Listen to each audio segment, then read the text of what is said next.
Hey guys, it's Josh from the Review Brothers here, and today we're going to be reviewing The Last Days of American Crime by writer, Oliver Megaton. And who is Oliver Megaton, and why am I so unenthused? Because Oliver Megaton made the Taken films. And if you know anything about cinema, you know the Taken films are not very well received. And to be honest with you, my least favorite films ever as far as action movies go. It is the perfect amount of bullshit, terrible character development, as far as like no character development almost, terrible acting, bad writing, and horrible direction, not to mention some of the worst quick cut action sequences ever put to screen. So let me set the scene for you. Have you ever been scrolling through Netflix and a poster catches your eye and you think, that looks interesting? Yeah, that's not what happened here. You know what happened here? I was scrolling through Netflix, there was nothing new on. It said new releases, and it was kind of spotlighted as new releases, right? So I go, okay, new releases. I need a review. Let's see what's up with this. So I click on it, and all of a sudden I see Oliver Megaton, and I think, oh no. Then I look to the next look down, and there's the runtime, and the runtime is a whopping 2 hours and 34 minutes. Good God. This guy couldn't entertain you with the Taken films, which are like 2 hours long. But they're not, overstaying their welcome long, right? They're passable, because you can sit through them and not feel like you ran a marathon, or the film equivalent of one, with no water, or food, or anything. Oh my God. This film is garbage. I don't know how it got put on Netflix. I actually don't. It baffles me. It literally baffles me how this film got made. I am so angry. I've never been more angry at a film, ever. The amount of cliches I've counted and found in the first 15 minutes of this film are ridiculous. Not to mention, most character development is through the sheets and not in the streets.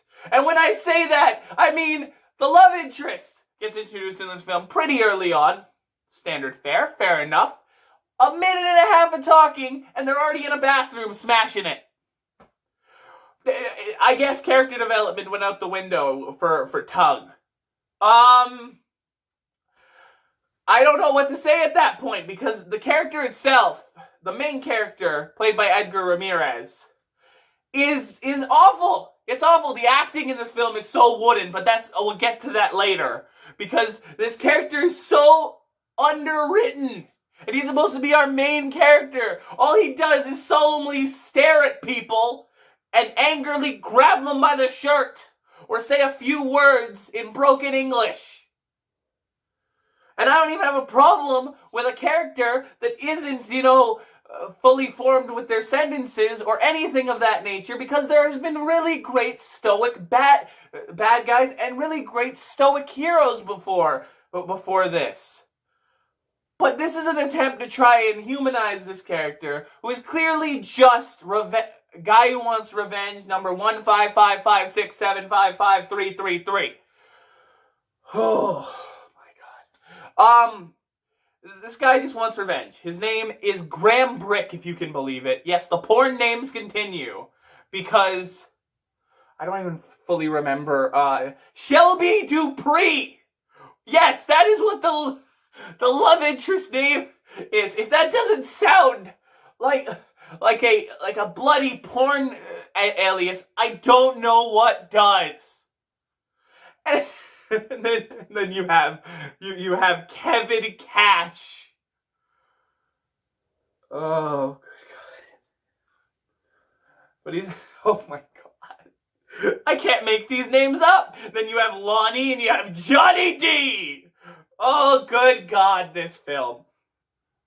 I'll say this, Anna Brewster does what she can who try and pull off a character with absolutely nothing to give. So does Edgar Ramirez. He tries his best. Unfortunately, all the performances are still very bad. They still try their best. And I would say that they tried, because they did, but oh, it is bad. It is very bad. And it is 2 hours and 34 minutes of ill-timed pacing, tons of grotesque, unnecessary sex and nudity, lots of swearing for the sake of swearing, but then there's other parts where they aren't willing to swear at all. Makes no sense to the characters, makes no sense to why they're acting that way, by the way. Characters just get introduced into this film like they've already been introduced. You'll meet Brick's best friend, who will immediately appear on screen and be halfway through a conversation without even saying as much as a hello. I didn't know who this guy was, and I still don't remember his name by the end of the film, and I sat through this entire film, and I don't remember his best friend's name. They mention it once in a passing conversation, and they do not mention it again. You might want to pay attention for this one, because they've only mentioned a couple key points per scene. And no, that is not clever. It is just bullshit. It's not clever because, oh, you had to pay attention to get the movie. No! You don't!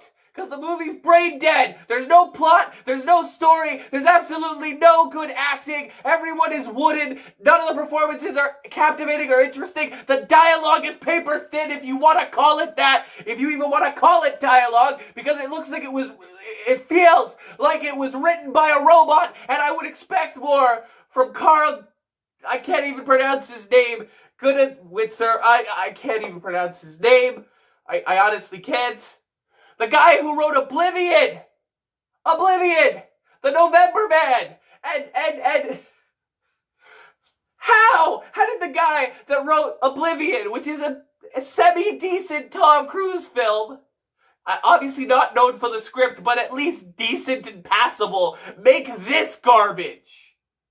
From the opening line of this film, and how they opened the entire film itself, I knew that I was going down a rabbit hole of garbage.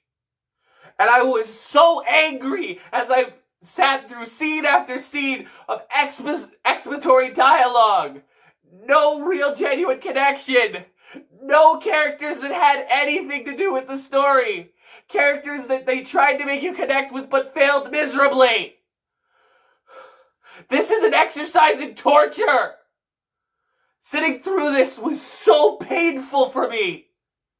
I love films, but this film just made me feel just horrible.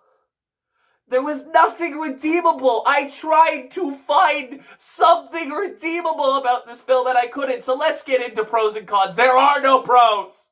There are only cons. So let's get into why this film sucks. The music choices are all garbage. They don't fit the scene. They don't fit the characters. They don't fit anything. They're just there. The direction, if you can call it direction, is all over the place. It is an absolute mess. There is no good direction in this film whatsoever, but that's to be expected. The writing is garbage, and I'm giving this film a 0 out of 10. Bye, guys.